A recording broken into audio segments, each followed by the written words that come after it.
ओम नमो भगवते वासुदेवाय। ओम नमो भगवते वासुदेवाय। ओम नमो भगवते वासुदेवाय। स्वागत है सभी दर्शक साथियों का आपके अपने YouTube चैनल रामकृष्ण जी शिवम स्टूडियो में। मैं रामकृष्ण शास्त्री आगरा से आप लोगों के बीच में धार्मिक कथा, व्रत कथा एवं अन्य जानकारियां लेकर के आता रहता हूं। तो जितने भी हमारे दर्शक साथी वीडियो को देख रहे हैं, बहुत बहुत हार्दिक स्वागत है आपका।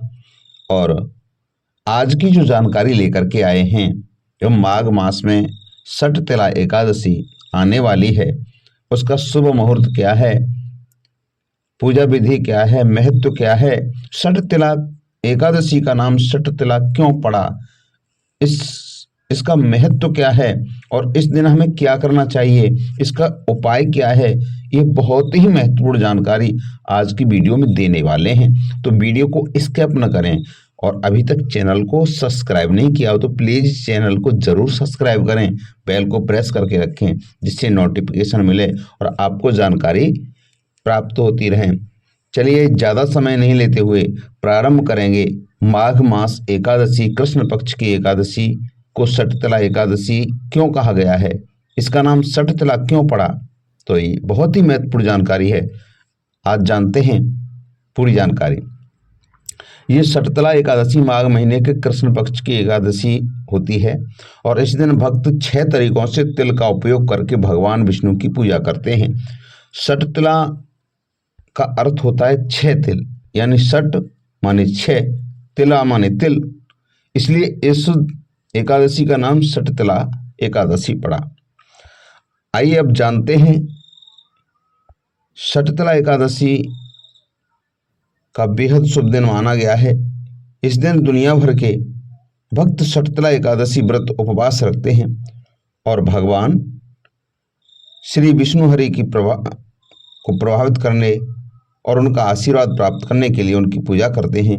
इस व्रत को पाप हरणी के नाम से भी जाना जाता है, जिसका मोटे तौर पर मतलब होता है कि ऐसा कुछ जो सभी पापों को नष्ट कर दे। ऐसा माना जाता है कि इस व्रत को रखने के लिए से व्यक्ति अपने सभी पापों से मुक्त हो जाता है और मोक्ष की प्राप्ति करता है। षटतिला एकादशी के दिन भक्त 6 तरीकों से तिल का उपयोग करके भगवान विष्णु की पूजा करते हैं। आइए वो जानेंगे, इसलिए इसी का नाम षटतिला एकादशी पड़ा था। तो षटतिला एकादशी का पहले तो शुभ मुहूर्त जान लेते हैं कि कब है। तो षटतिला एकादशी का शुभ मुहूर्त 2025 तिथि शनिवार, यानी 25 जनवरी 2025 एकादशी प्रारंभ होगी। एकादशी जो प्रारंभ होगी वो रहेगी 24 जनवरी 2025 को शाम को 7:25 से प्रारंभ होगी।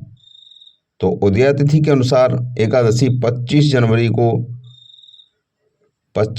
2025 को रात्रि 8:31 पर समाप्त होगी। इसलिए उदया तिथि के अनुसार 25 जनवरी 2025 को षटतिला एकादशी का व्रत रखा जाएगा। 26 जनवरी को पारण का समय प्रातः 7:21 से प्रातः 9:34 तक रहेगा। पारण दिवस द्वादशी समाप्ति क्षण मात्र 8:54 पर है। इसलिए एकादशी का जो व्रत है वो 25 जनवरी 2025 को रहेगा। और हिंदू धर्म में माघ महीने का बहुत ही महत्व है। भगवान विष्णु को बहुत ही प्रिय होता है यह महीना, इसलिए बहुत ज़्यादा महत्व है। और भगवान की पूजा करने से श्री भगवान विष्णु उनकी सभी मनोकामना पूरी करते हैं। ऐसा माना जाता है कि इस व्रत को करने से कन्यादान यानी सोने का दान करने और 1000 साल की तपस्या के बराबर पुण्य मिलता है।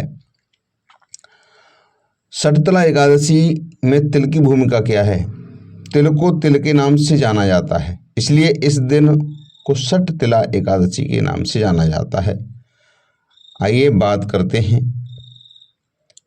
6 तरीके से हम तिल का प्रयोग कैसे करते हैं। शर्तला एकादशी 2025 को तिल का उपयोग 6 तरीकों से कैसे किया जा सकता है। नंबर 1, तिल के पानी यानी तिल के पानी में स्नान करें।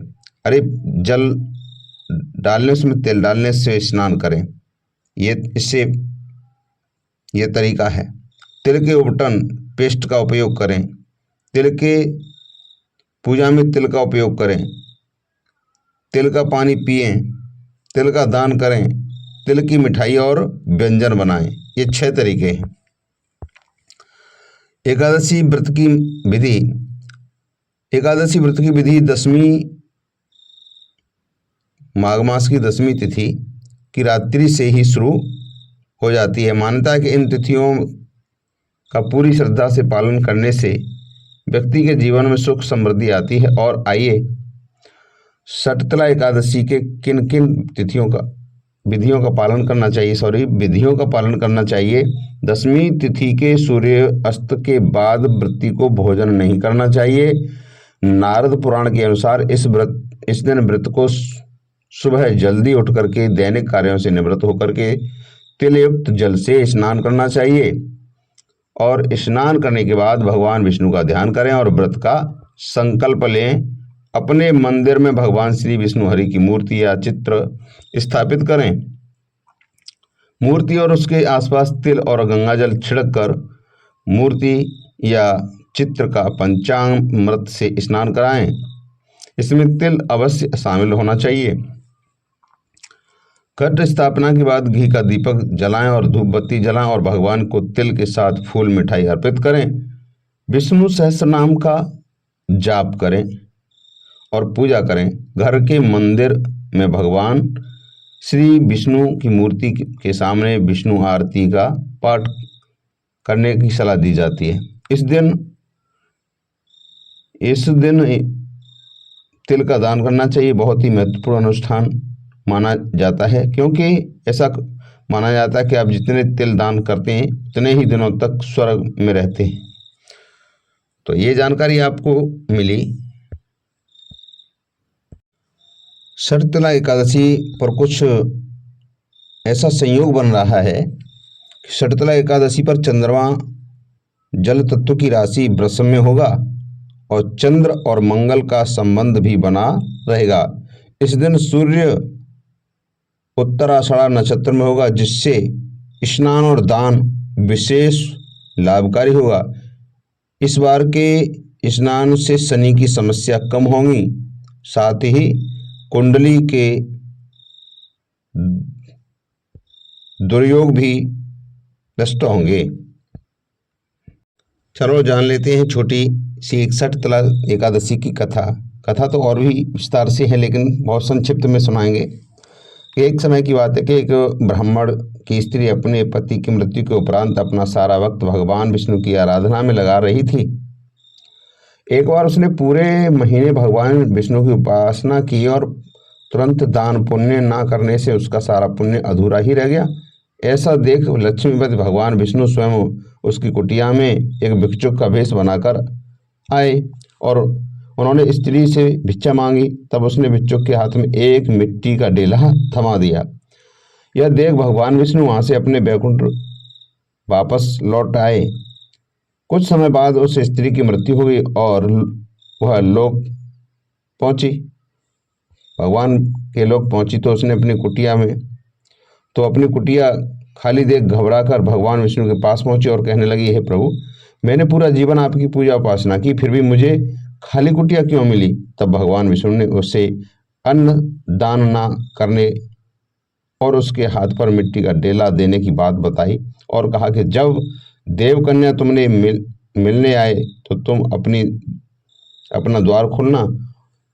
जब तक वह तुम्हें शर्तला एकादशी व्रत की विधि न बताए। भगवान विष्णु ने के बताए अनुसार उस स्त्री ने वैसा ही किया। जब देवकन्या उससे मिलने आई तो उसने ऐसा शर्तला एकादशी के बारे में जानकारी मांगी।